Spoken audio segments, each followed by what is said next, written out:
चल भगदा बड़े खुले चल भगदा बड़े खुले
मानो फिकर वो लब दूर अंदर वो हेरी गड़ो डटूर गाँव है मारे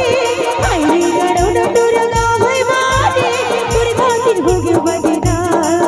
हरी तुर कारण हो गयो बदना अरे तोरो मरो मनिया के कारण चल भग जा मोरे फूलिया अरे तोरो मरो मनिया के कारण चल भग जा मोरे फूलिया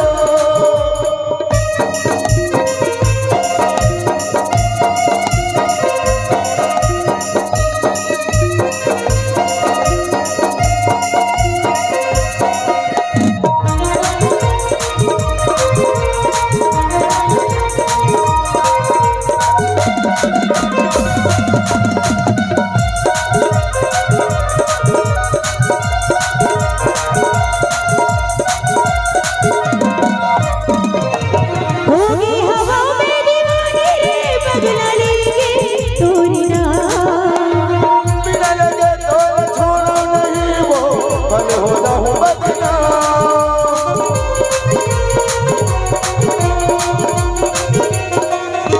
होगी हवा में दीवानी रे बदला लेंगे तोरी नाम बिना लगे तोड़ छोड़ो नहीं वो भले हो जाऊं बदनाम बिना लगे तोड़ छोड़ो नहीं भले हो जाऊं बदनाम हेरी गड़ो डटूर गाँव है मारे हेरी गड़ो डटूर गाँव है मारे तुर खातिर हो गयो बदना हरी तुर कारण हो गयो बदना अरे तोरो मरो मनिया के तारा चल भग जा मोरे फूलिया अरे तोरो मरो मनिया के तारा चल भग जा मोरे फूलिया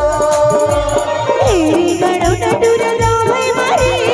हेरी गड़ो डटूर गाँव है मारे तुर खातिर हो गयो बदना हरी तुर कारण हो गयो बदना अरे तोरो मरो मनिया के तारा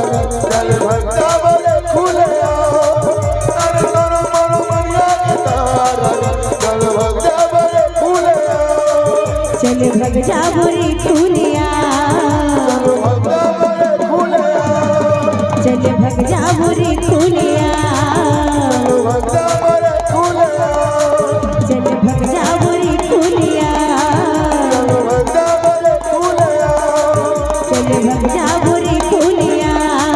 चल भग जा मोरे फूलिया चल भग जा